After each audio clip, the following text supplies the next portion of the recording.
Byron has just arrived from Modesto, which is really the beginning of our trip to Vandalia. We're starting out from Alan's house at 400 Starlight Crest Drive. Yeah, that's about right. A place where we've started many trips. Yeah, and some good and some bad.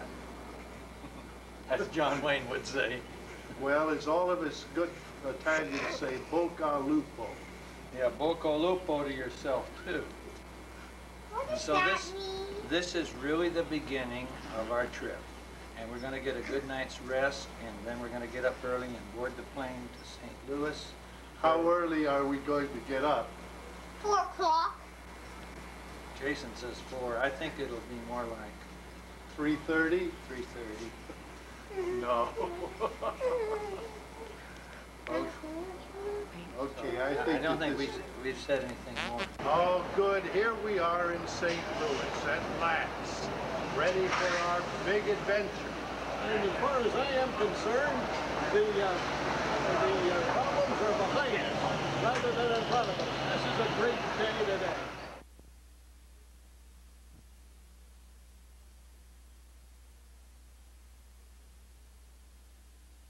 We're approaching the grave of our grandfather, whom we all three of us went to live with for a better part of a year.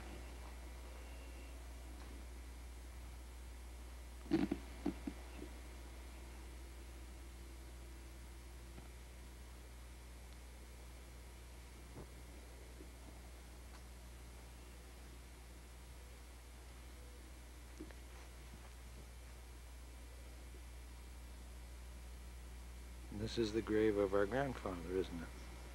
I never knew she was Sarah Nancy. And there's the grave of my grandmother, Sarah Nancy.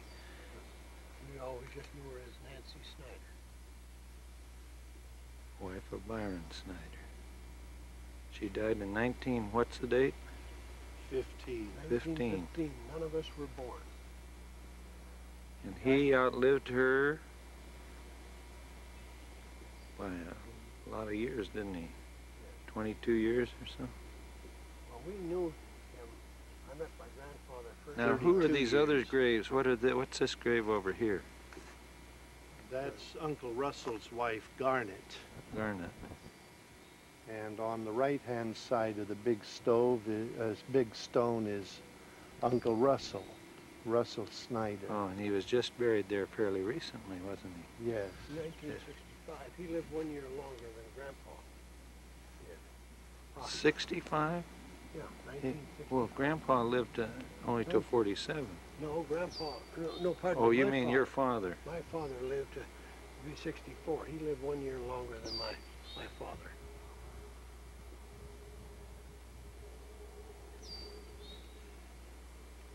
The stone out at the beginning here is Aunt Florence's husband, Edward Overlease.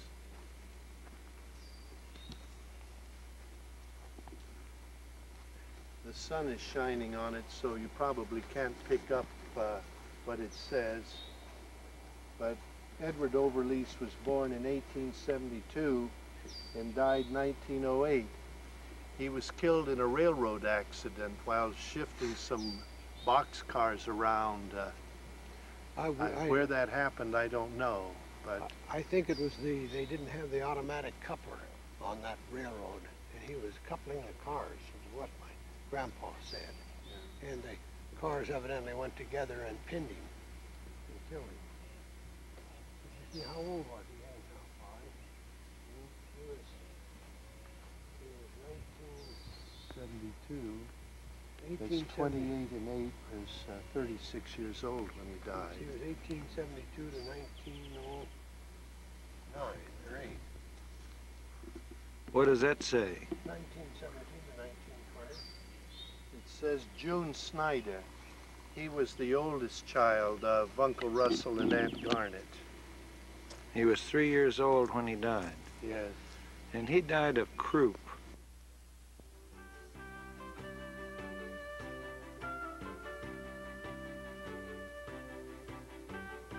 At the old Snyder farm where our grandfather lived and where each of the three of us came to visit.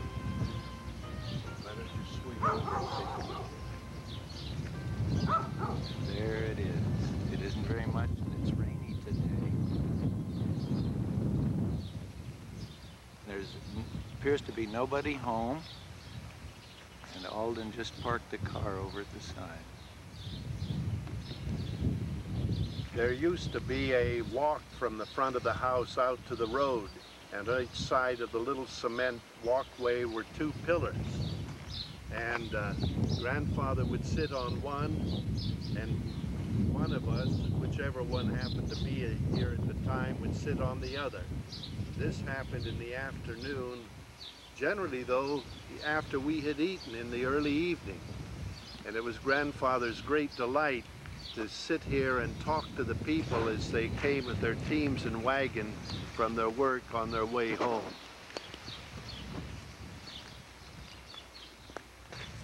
Well, Alden, how does it feel to be here? It feels great. I've got to get an umbrella because it's beginning to rain so hard that the camera will get wet. I've now turned the camera on again, and I'm taking some more pictures here. There's a couple of dogs up at the front of the house.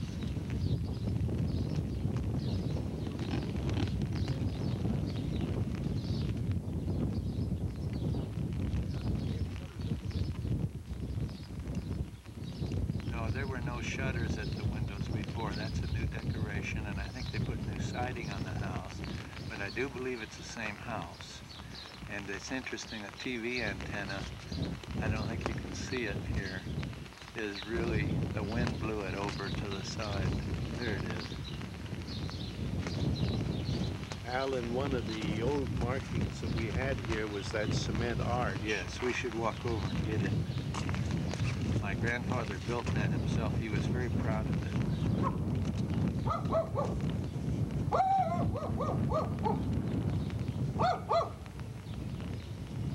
Over here, Alan.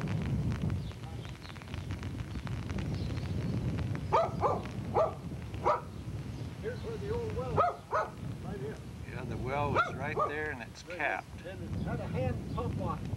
You know, the only thing is the pump was this big. Ada would come out here and she'd have a bucket of water and she'd pump right here and she'd take it into the house. The old cistern was over here, was around the corner. Yeah, these roof pipes ran into a big tank underground called the cistern.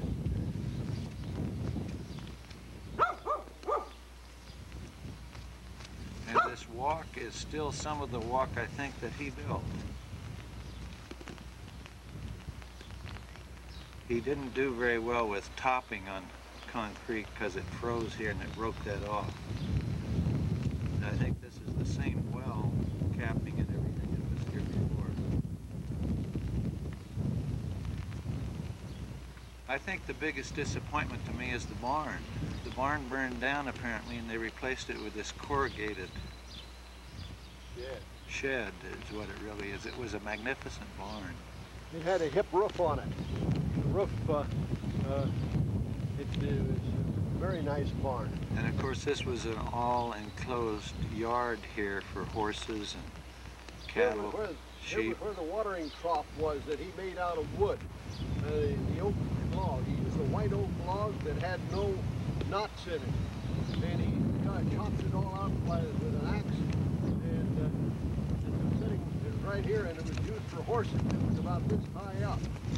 And it had 2 stakes over here, and 2 stakes over here, and a board here, and a board here across here, and it was set in that so that the horses couldn't upset it. How did the water get to it? And the water came from a pipe at the well over here to the trough, and you would pump the hand pump there, and you would fill the trough. And he would, in the winter time, he'd put a little bit in, not very much, and the bottom would freeze, and then he'd add a little more water to it, and a little more, and a little more, and finally he would eventually get the trough full of water, and he'd have to chop it out. And this is how he watered his horses. I think that we got the overall concept because Alden was here in the winter time primarily, and Byron and I were here in the spring and summer months. And if you swing your camera to the right, you can see where the old cistern was. And it's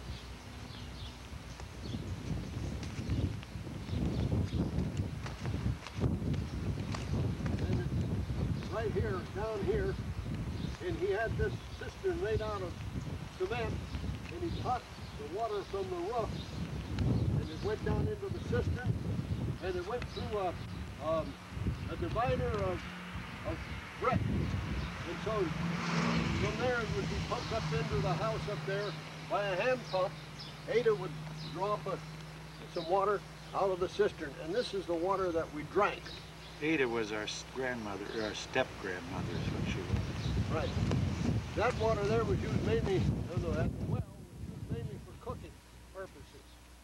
The camera on again, and we're looking over at the oak grove. There's a little grove of trees, and they're all oak trees, and my grandfather was very proud of that. And when each of the 3 boys came, he cut a tree down to commemorate their being there. We'll walk over to that in a little bit. Out in here was the chicken yard and the woodshed. About where Alden is standing with his back toward us was where the old smokehouse was. Yes. Yes. The smokehouse is, I believe this is, wasn't the smokehouse about where you're, not in here? Right where you are. And the outhouse is back over here. Here was about where the outhouse was. And the chicken yard was over there. Every time I get closer so I can hear what you're saying, you walk further away. All right. Here's where the outhouse was. And it was very clean and sanitary. The chickens ran in underneath and kept it clean and sanitary. I was afraid he was going to record that. Over in here was the old chicken farm. It's not very far over. Where the tin shed is. He's trying to show us where the chicken farm was, or chicken barn.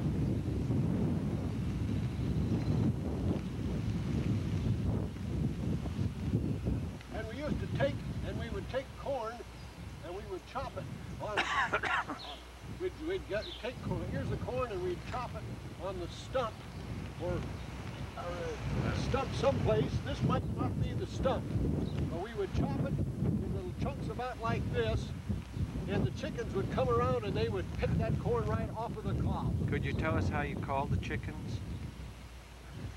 I don't recall how I don't think you had to call them. I think they came without being called. But Grandpa would, he could call some of his animals, like the pigs, when he would go over there to feed the pigs on the other side over there. He would call them, "Hooey, hooey, piggy, piggy, piggy, hooey, hooey, piggy, piggy, piggy, piggy."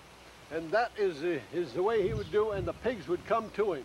And they were over there about where that plowed field is and where that gas tank is. About where the pigs were.